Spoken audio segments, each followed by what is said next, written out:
नमस्कार, स्वागत है आपका क्यूबीएस इंडिया न्यूज में और मैं हूं आपके साथ सौरभ शुक्ला। बिहार एक पिछड़ा राज्य, और ऐसा मैं नहीं कह रहा, ऐसे आंकड़े कहते हैं और नीति आयोग की रिपोर्ट और तमाम जो बड़ी बड़ी एजेंसियां हैं उनके ये दावे हैं कि बिहार एक पिछड़ा राज्य है।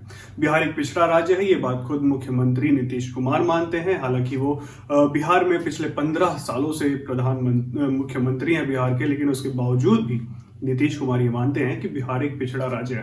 पिछड़ा राज्य है, ये सभी सरकारें मानती है, विपक्ष मानता है और सभी लोग मानते हैं, कहीं ना कहीं केंद्र सरकार भी मानती है। इसीलिए बिहार को एक विशेष राज्य का दर्जा देने की मांग बिहार से उठ रही है, बिहार के लोगों से उठ रही है, बिहार के सरकारों की तरफ से उठ रही है और तमाम ऐसे नेताओं की तरफ से उठ रही है जो बिहार को आगे बढ़ाने की कहीं ना कहीं एक मंशा रखते हैं। हालांकि कितनी रखते हैं इस पे अभी भी संदेह है। बिहार को विशेष राज्य का दर्जा दिलाना ये सरकार की उसमें लिस्ट में था। जब उन्होंने वोट मांगे थे चुनाव से पहले, जब वो सत्ता में आई थी, उसके उनकी मैनिफेस्टो में था कि बिहार को विशेष राज्य का दर्जा दिलाएंगे। और विशेष राज्य का दर्जा इसलिए दिलाएंगे क्योंकि बिहार एक पिछड़ा राज्य है। लेकिन बिहार एक पिछड़ा राज्य है, उसको आगे बढ़ाने के लिए अगर हम विशेष राज्य का दर्जा भी दिलाते हैं, सरकार केंद्र सरकार से अगर बड़े बड़े बजट लेके आते हैं, बड़े बड़े पैकेजेस भी लेके आते हैं बिहार के उत्थान के लिए, तो बिहार के पास नीतियां क्या है, इस पे सवाल उठ रहा है। और सवाल उठा कौन रहा है? तो बिहार की जो सहयोगी दल है बिहार में, बिहार सरकार की जो सहयोगी दल है बिहार में, भारतीय जनता पार्टी, उसी के ही तमाम जो नेता हैं बिहार के मुख्यमंत्री नीतीश कुमार से ये सवाल पूछ रहे हैं कि भैया हम बिहार में निवेश करें, लेकिन आपके पास नीति क्या है? बिहार को विशेष राज्य का दर्जा दें, लेकिन बिहार के उत्थान के लिए आपके पास नीतियां क्या है? क्योंकि आज तक पिछले 15 सालों से, यह सब भाजपा के नेताओं का कहना है, क्योंकि आज तक पिछले 15 सालों से एक भी नीति ऐसी नहीं दिखी है जिससे बिहार को आगे बढ़ाया जा सके, बिहार को विकसित किया जा सके। ये सभी जो मैं चीजें बोल रहा हूँ, भाजपा नेता का एक बयान है, उनका एक ये कथन है, और ये छोटे मोटे जगहों पर नहीं, बड़े संसद के पटल पे, देश का जो पार्लियामेंट हमारा, वहां उस पटल पर सारण जिले के सांसद राजीव प्रताप रूडी ने अपनी मजबूती से ये बात रखी है। उन्होंने बिहार सरकार से साफ ये सवाल पूछे हैं कि भैया आपकी नीतियां क्या है? बिहार सरकार में अगर भारत सरकार निवेश करता है, बिहार को एक विशेष राज्य का दर्जा देता है, आपकी नीतियां क्या है? आज तक कभी ऐसी नीति नहीं दिखी है जिससे बिहार को आगे बढ़ाने के लिए कुछ किया जा सके। सांसद रूडी ने लोकसभा के पटल पर क्या कुछ बातें रखी हैं स्पीकर के सामने, लोकसभा अध्यक्ष के सामने, आप वो बातें सुन लीजिए और तब आगे की बात। धन्यवाद अध्यक्ष जी। और आपके संरक्षण में एक विषय जो निरंतर उठता रहा और पूरा भारतवर्ष सुनता रहा, मैं आभार व्यक्त करना चाहूँगा बिहार के माननीय मुख्यमंत्री का, जिन्होंने स्वयं इस बात को स्वीकार किया है कि बिहार पिछड़ा है।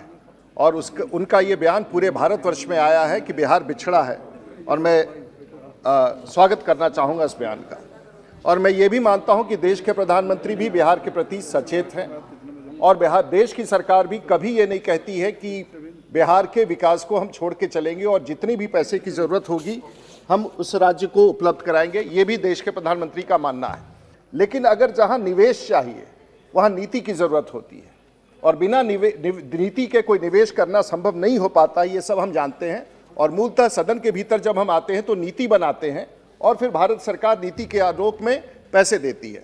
तो मैं सिर्फ ये जानना चाहता हूँ कि आज यदि बिहार को पिछड़े राज्य का दर्जा मिलना है तो हमारी नीति क्या है? और मैं आपके माध्यम से जानना चाहूँगा कि आखिर में बिहार में जो लाखों छात्र जो राज्य छोड़ करके बाहर पढ़ने जाते हैं, उन्हें बिहार में रोकने के लिए हमारी नीति क्या है?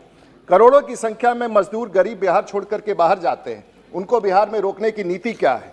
भी ऐसा संरचना नहीं है, ना ही हमारे राज्य में कोई अंतर्राष्ट्रीय स्तर का स्टेडियम है, और ना ही कोई ऐसे खेल की व्यवस्था है जिसको अंतर्राष्ट्रीय, आज तक भारत में एक भी अंतर्राष्ट्रीय खेल जो दुनिया के स्तर पर हो सकता है बिहार में नहीं हुआ। आखिर उसका रोड मैप क्या है?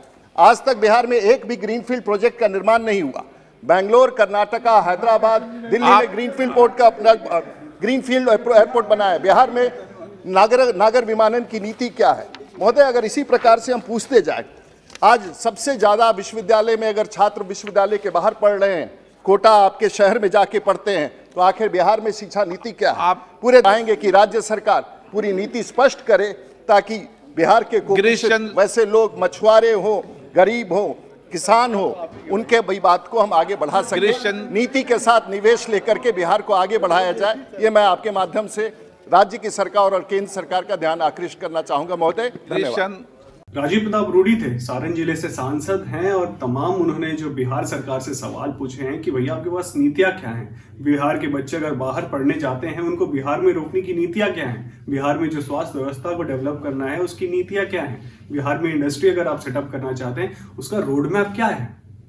जो सारण जिले के सांसद है राजीव प्रताप रूडी, उन्होंने साफ कह दिया पहले नीति फिर निवेश, कि पहले आप नीतियां लेकर आइए फिर केंद्र सरकार आपकी मदद करने को पूरी तैयार है। और ये मैं आपको बता दूं कि छोटी मोटी बात नहीं है, क्योंकि ये जो है भारतीय जनता पार्टी के एक नेता कह रहे हैं। और भारतीय जनता पार्टी में आपको तो बता दूं कि बिहार में मुख्यमंत्री नीतीश कुमार की पार्टी के साथ जो जनता दल यूनाइटेड है उनके साथ गठबंधन की एक पार्टी है। दोनों ही पार्टी को आपस में मिलकर काम करना है। लेकिन अगर भारतीय जनता पार्टी के खुद ही नेता अगर सवाल उठाते हैं तो ये कहीं ना कहीं एक बड़ा मसला है। लेकिन तमाम अब जब खुद की पार्टी, खुद के सहयोगी दल जब नीतीश कुमार से सवाल पूछ रहे हैं, ऐसे में विपक्षी दल, विरोधी दल कहां से पीछे रह सकता है।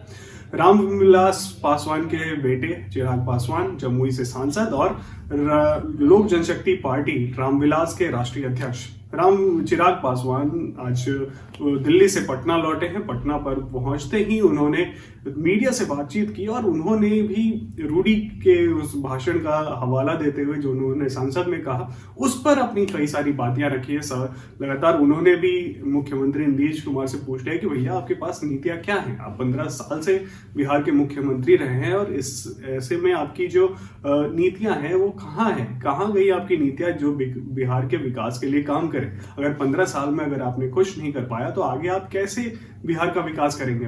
विशेष राज्य का दर्जा जो कि तमाम सारे संगठन एक साथ मिलकर जो मांग रहे हैं, बिहार को एक पिछड़ा स्टेटस मिलने की मांग हो रही है जिससे निवेश आ सके, एक विशेष राज्य का दर्जा मिल सके। इसमें आपकी नीतियां बिहार को आगे बढ़ाने के लिए क्या है। चिराग पासवान ने क्या कुछ कहा है दिल्ली से लौटकर, आप वो भी सुन लीजिए।